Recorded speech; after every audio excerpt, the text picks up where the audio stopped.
Welcome to another episode of the brand called You, a podcast and podcast show that brings you leadership lessons, knowledge, experience, and wisdom from thousands of successful individuals from around the world.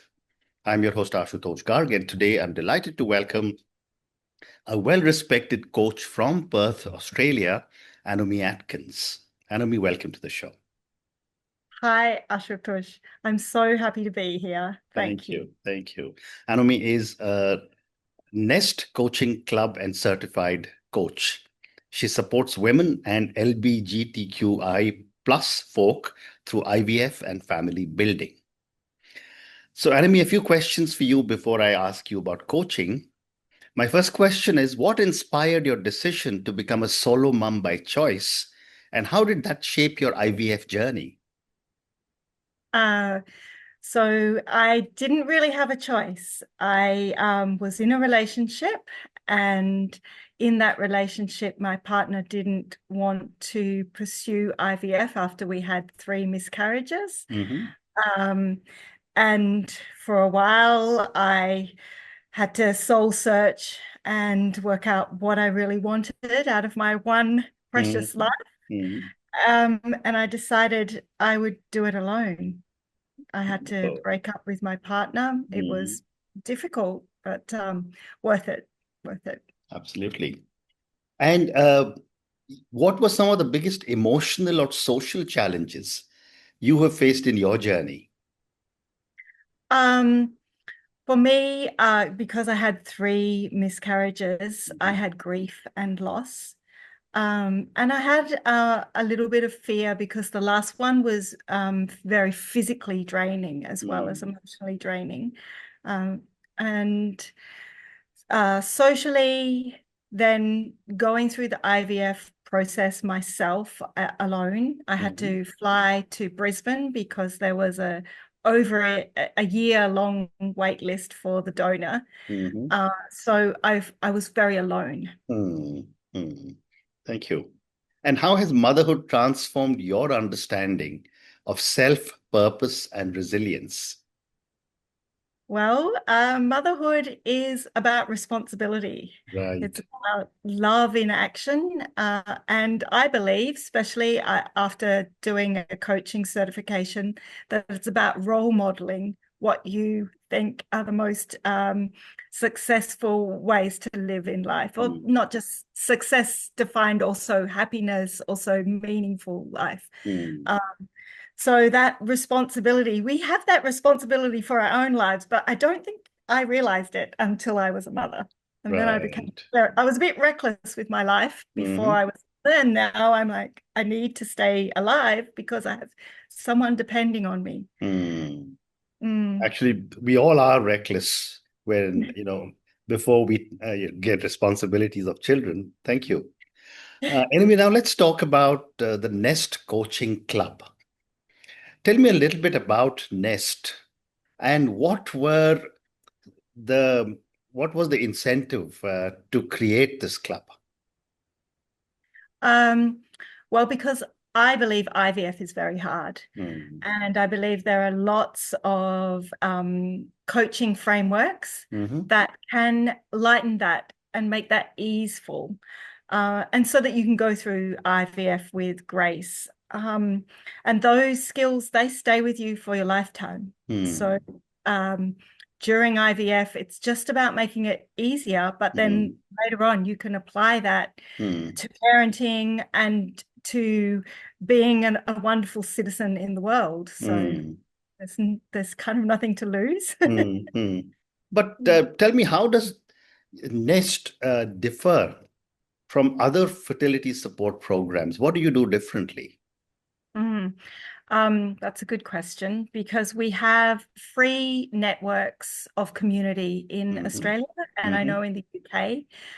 So the support that you can get from fellow solo mum by choice Hmm. or fertility assisted reproductive technology families um, is quite great. So you've already got that. And you've also got in an IVF round free counseling, just one per round at the moment through your clinic.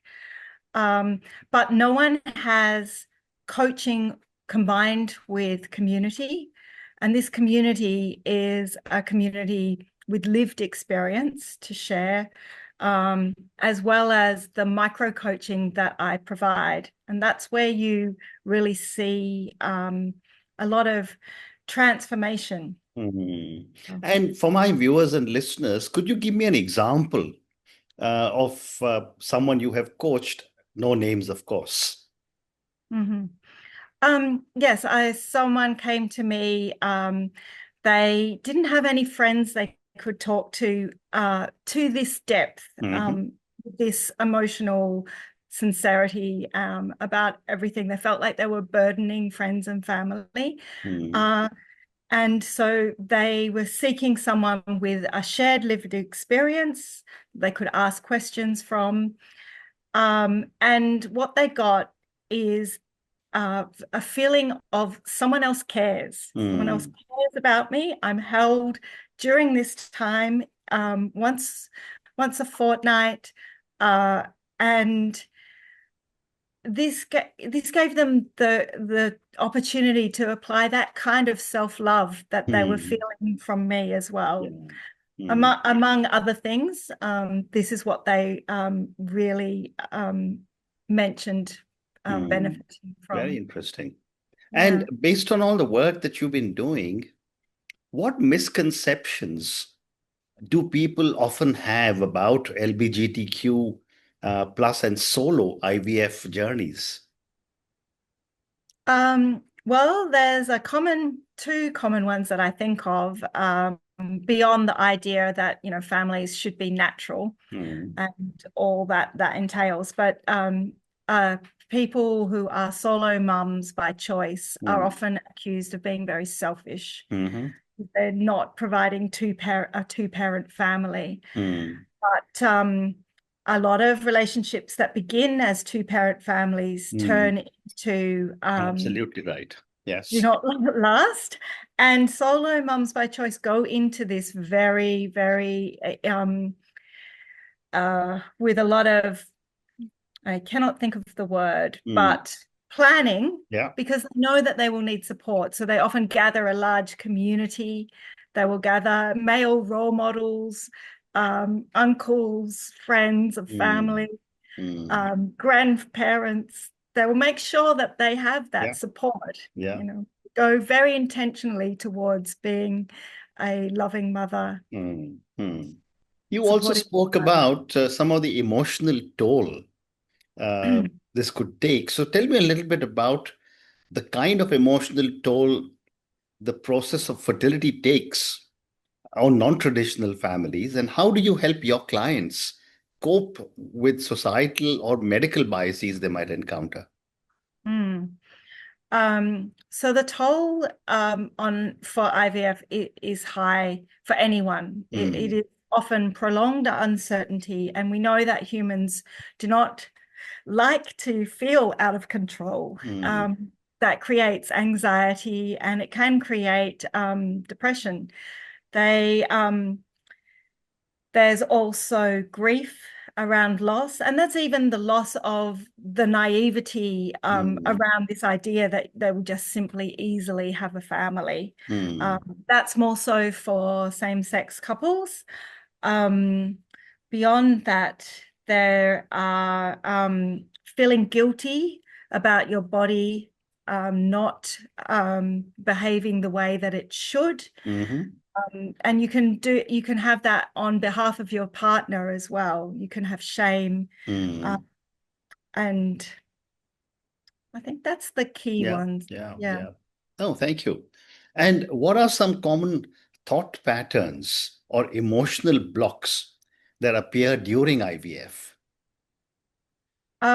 So to cope with the uncertainty, Mm, then there's this idea of well, I'll do everything. mm, I'll try everything, and this over kind of achieving to try and mm, have some control over your environment, and mm, that can be quite exhausting. mm, Um, so that's one thing that happens. There's a hopelessness that can occur mm. when it is long term, and there is still uncertainty. Yeah. Yeah. Yeah.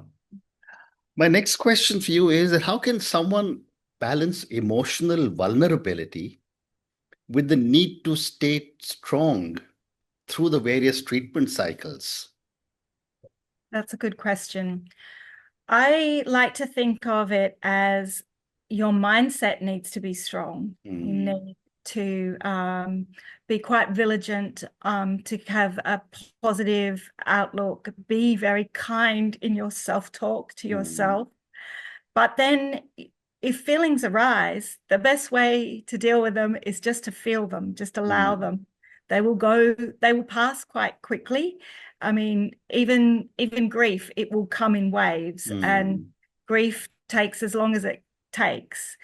If you're allowed to have those feelings, and there's lots of techniques, you might not be able to have the feelings right then and there because of where mm, you are, and you might be at work and it might not mm, be appropriate, but there's techniques of putting those feelings in a box and bringing them out later. mm, mm, Lots of different techniques that you can practice, mm, but it's about allowing the emotions, but then still staying strong in your thoughts, mm, still maintaining hope and doing what it takes to maintain hope, because you've got to be in it to win it. mm, If you do not try to chase your dreams, then there's no way they're going to mm. necessarily happen. I mean, there are accidental Yeah, families, of yeah. course, but so you're stuck with making the best of it. And for someone who's emotionally broken or burned out, how do you approach coaching them? Well, coaching is very empowering. The Hmm. client is in charge. Hmm. Um, and a lot of times we don't realize, like we think we control everything in the world, but then we don't realize that we actually Hmm. control these things, and we have a choice. Hmm. We can stop, we can rest, we can pause, we can take our time. Hmm. A lot of the times we've got a lot of shoulds going on in our head. Hmm. We don't feel like we have that permission. Coaches will always remind you, you Hmm. have that permission, but you also may feel that biological ticking clock. You may Hmm. feel like, no, I can't pause. Hmm. I have to charge ahead. And in that case, finding that balance that is right for the individual, which is all personal, and helping them with supports that make each day easier, each day Hmm. lighter, while they keep going, is Right. part of my job. Yeah. What a great Yeah. response. And how can individuals cultivate hope and patience during long, uncertain fertility treatments? Yeah. Um, so as I said, Ash,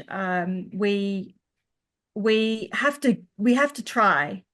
We can't necessarily get our dreams if we don't try. And Hmm. so we are in this situation where we don't know what's going to happen, Hmm. and it may take a long time.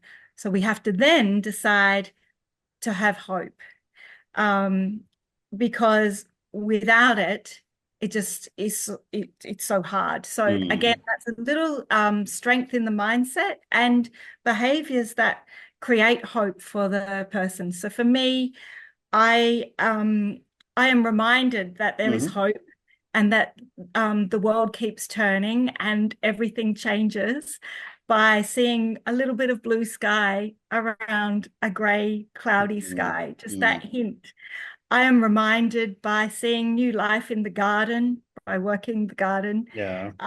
by seeing new young animals every season, every Hmm. season, Yeah.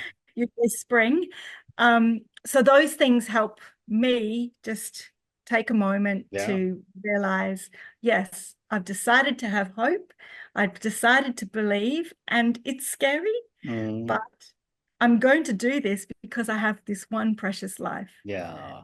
Absolutely. Very well There's said. a there's a lot of self-soothing and very kind talk that you can Hmm. also apply to Hmm. yourself, so that you can be, Yeah. you can do this. It's not Hmm. so hard. Well Mm. said. And what is your perspective on how healthcare providers can be more inclusive and supportive for solo parents? Yes, I would, if it were up to me, I would be employing a greater diversity of folk through gender, sex, and relationship status, Mm-hmm. as well as race. You know, we all know that IVF outcomes are different. Mm-hmm. You do not see yourself in the provider. Mm-hmm. Um, and so, as well as that, you could consult with those with lived experience, and clinics are doing a lot of that. But particularly for the roles of donor coordinator or surrogacy coordinator, Mm-hmm. and uh, admin, where you are able to get people who have that diversity, Mm-hmm.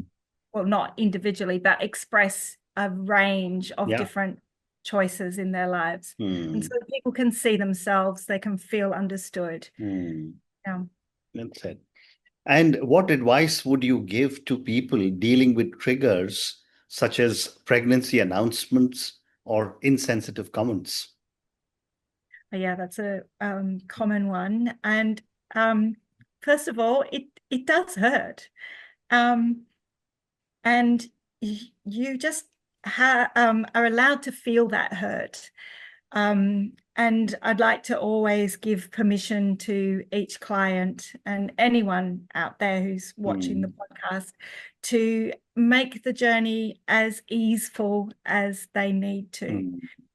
mm, But on top of that, we also have techniques where in coaching where you are consciously working to mind your own business and mhm, know that your life is is your responsibility and what you need to focus on, mm, and other people's lives are their business. And the less concerned you are with what's going on for other people, mm. and more you come back to your own values and the things that you need to do Right. to chase your dreams, the Mm, more that you can be less affected by what's going on with others. But it can be mm, in your very close social group. So mm.